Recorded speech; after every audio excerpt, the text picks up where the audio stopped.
Dans ce troisième exercice du contrôle de fondement des maths, il s'agit de déterminer toutes les relations logiques qui existent entre les propositions 1, 2, 3, 4 et 5, c'est-à-dire de déterminer toutes les implications et les équivalences qui fonctionnent, qui sont vraies entre ces 5 propositions.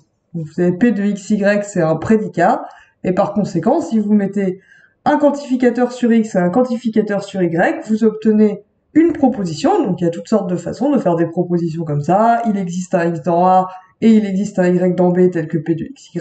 Il existe un x dans A pour tout y dans B, P de xy, etc., etc. Et là, vous avez 5 de ces possibilités et il s'agit de voir comment elles se relient entre elles.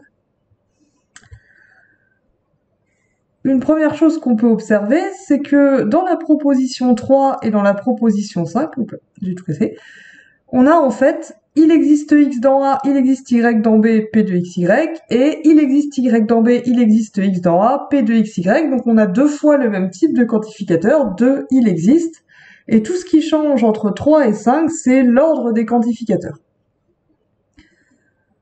Donc vous avez vu un résultat du cours qui vous dit que quand vous avez une proposition qui commence comme ça par 2 quantificateurs de même type, l'ordre n'importe pas.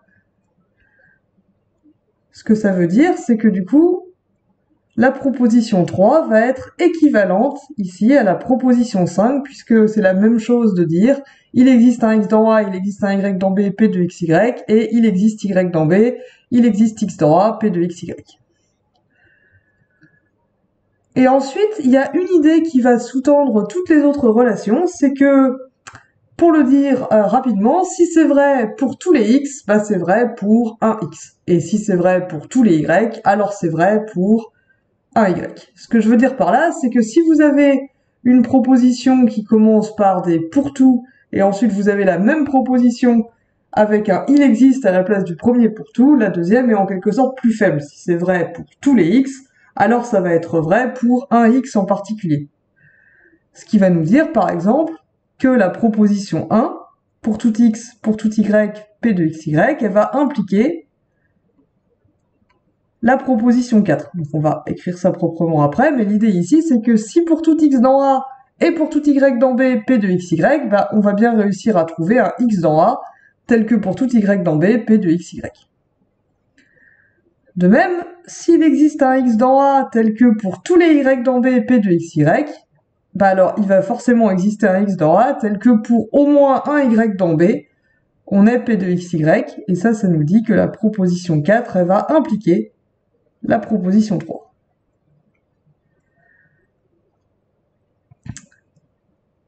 D'un autre côté, on a la proposition 2, c'est la même que la proposition 1, sauf qu'il y a le pour tout qui est devenu un il existe ici. Et du coup, si c'est vrai pour tous les x et pour tous les y que P de xy, alors pour chaque x, on peut bien trouver un y tel que P de xy. Donc pour la même raison, pour cette histoire de si ça marche pour tous, alors ça marche pour un seul, on va avoir 1 implique 2. Et de même, si pour tout x, je peux trouver un y tel que P de xy, dans ce cas-là, je peux trouver un x et un y tel que P de xy, donc on va avoir 2 implique 3.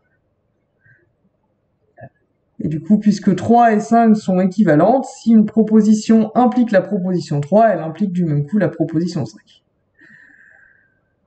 Et par contre, on reviendra là-dessus, mais il n'y a aucune relation entre les propositions 2 et 4, donc je donnerai des contre-exemples à la fin. 2 n'implique pas 4 et 4 n'implique pas 2. Et donc, en fait, ça va être un peu tout pour les propositions, pour les relations entre ces propositions. Donc écrivons ça proprement. La première, dont on a parlé, le fait que la proposition 3 soit équivalente à la proposition 5, c'est un résultat de votre cours. L'ordre des quantificateurs, si c'est le même quantificateur, ne change rien. Si vous avez 2 fois le même quantificateur, vous pouvez les mettre dans n'importe quel ordre. Maintenant, passons aux choses sérieuses. Montrons que 1 implique 2. Comment est-ce qu'on montre une implication ? On suppose que 1 est vrai. Donc on suppose que pour tout x et pour tout y, on a P de xy, et on va démontrer 2. C'est comme ça qu'on montre une implication.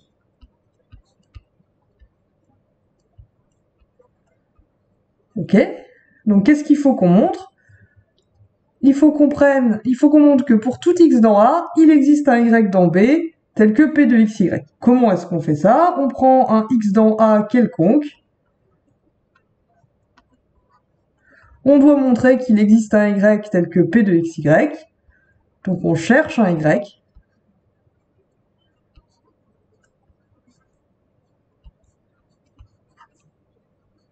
Tel qu'on est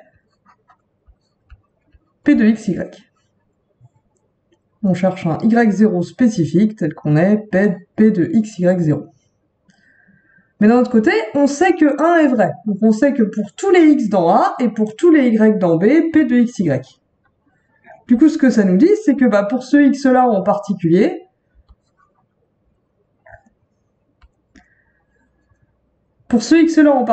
du coup, on sait que pour tout y dans B,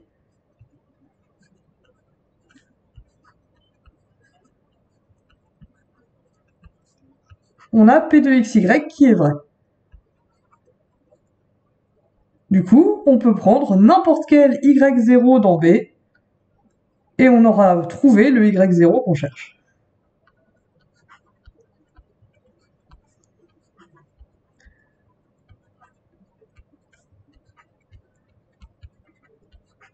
Donc on sélectionne un y0 dans B, peu importe lequel.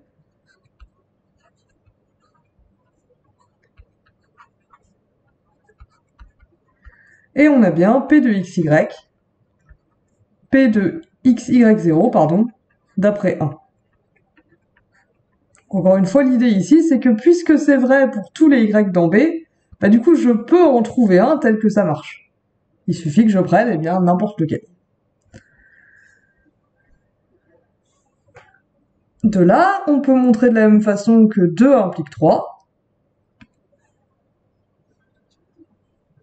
Donc, montrons que 2 implique 3. Pour ce faire, même chose, on suppose que 2 est vrai. Hop là, on suppose que la proposition 2 est vraie. Donc, pour tout x dans A, il existe un y dans B tel que P de xy. Et on va en déduire que 3 est vrai.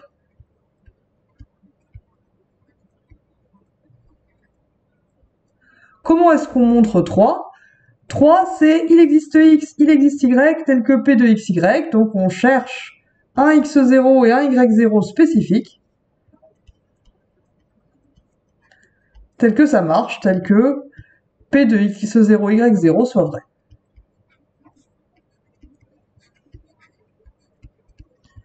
Alors,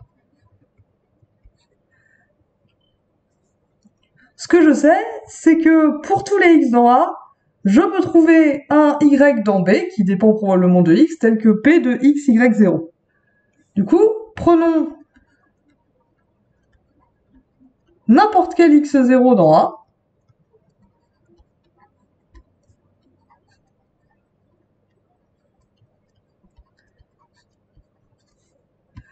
que nous dit 2. Je vous rappelle qu'on suppose que 2 est vrai.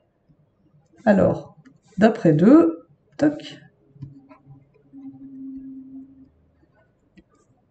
Parce que nous dit 2, c'est que pour ce x0 dans A, il existe un y dans B.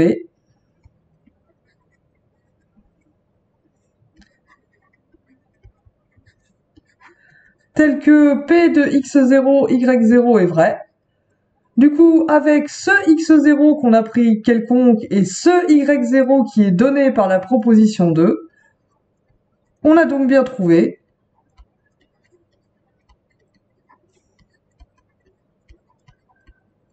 un x0 dans A et un y0 dans B tel que P de xy. Et du coup, on a montré 3. À nouveau, si ça marche pour tous les x dans A, alors ça marche pour un x dans A.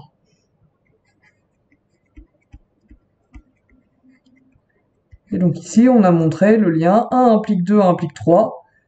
Et on sait que 3 est équivalent à 5, donc 1 implique aussi 2 qui implique 5. Il nous restait un autre chemin à parcourir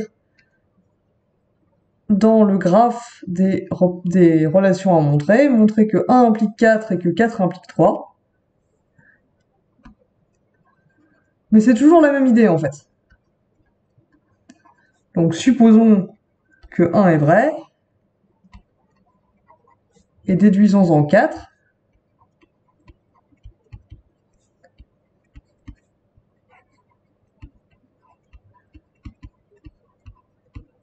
C'est il existe un x dans A tel que pour tout y dans B, on ait P de xy qui est vrai. Donc on cherche, pour montrer 4, il faut qu'on trouve un x0 dans A tel que, quel que soit y dans B,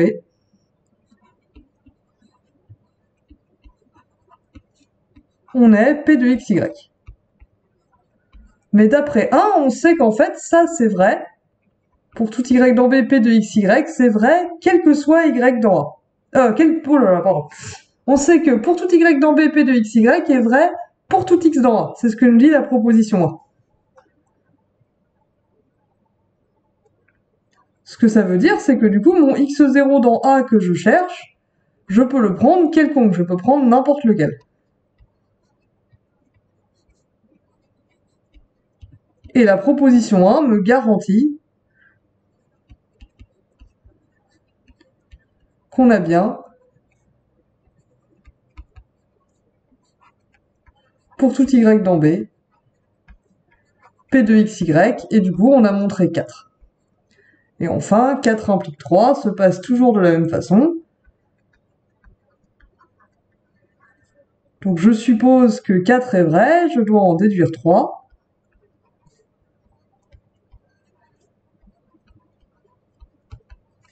Et 3, bah, c'est toujours la même chose que tout à l'heure, on doit trouver x0 dans A et y0 dans B, tel que P de xy0, y0 soit vrai.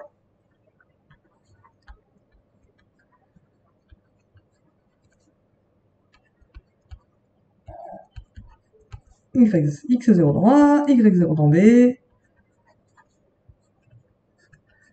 qui vérifie P de x0, y0, tel que le prédicat soit vrai. Que nous dit 4 ? 4 nous dit qu'il existe justement un x0 dans A tel que, quel que soit y dans B, P de x0, P de x0y est vrai. Donc par 4, il existe un x0 dans A tel que pour tout y dans B, P de x0y est vrai.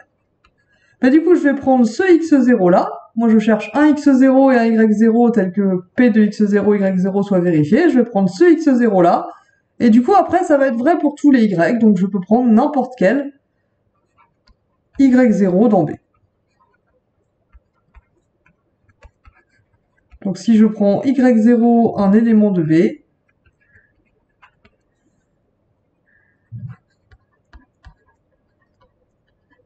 avec ce x0 là, ce que me dit la proposition 4, c'est qu'on a bien P de x0, y0.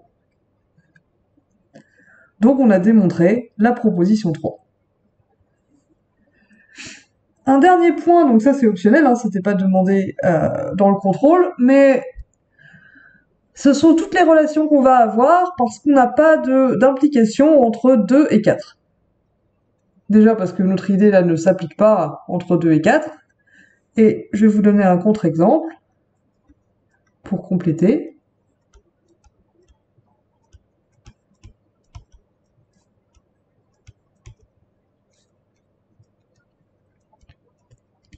Donc ici, on est en train de faire de la logique, ça veut dire que si on avait une relation entre 2 et 4, par exemple 2 implique 4 ou 4 implique 2, elle devrait fonctionner, quel que soit le prédicat P de xy, quels que soient les ensembles A et B. Ici, si A et B, je vais prendre pour tous les deux l'ensemble des réels, et P de xy, je vais prendre le prédicat x plus y égale 0.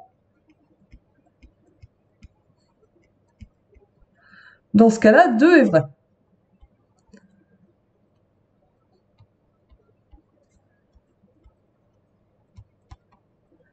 C'est vrai que pour tout x dans R, pour chacun des x réels, je peux trouver un y dans R tel que x plus y égale 0. Il suffit de prendre y égale moins x. Donc ça, c'est vrai. Par contre, 2 est fausse. 4, pardon, 4 est fausse.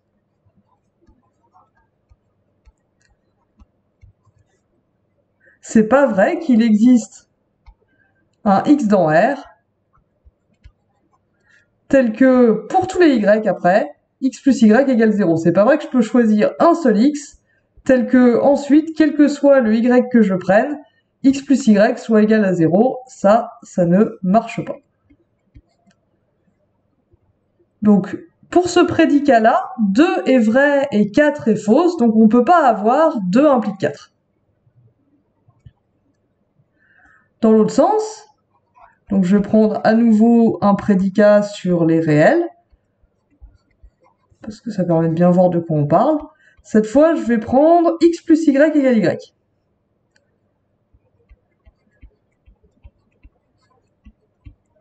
C'est mon droit, bien qu'il y ait une façon plus simple d'écrire ceci, n'est-ce pas? Dans ce cas, c'est 2 qui est fausse. C'est pas vrai que pour tous les x, je peux trouver un y tel que x plus y égale y.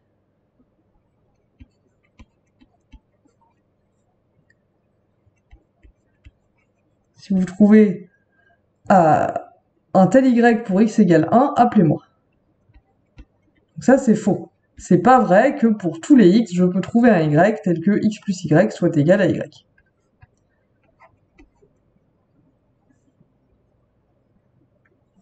Par contre, 4, ici, elle est vraie. C'est vrai qu'il existe un x dans R, tel que pour tous les y, x plus y égale y. Il suffit de prendre x égale 0. Donc ici, avec ce prédicat-là, 2 est faux et 4 est vrai, donc on ne peut pas avoir 4 implique 2. Donc il n'y avait pas de relation entre les propositions 2 et 4. Et du coup, a priori, on a trouvé tout ce qu'il y avait à trouver avec le petit diagramme qu'on a fait au début de l'exercice.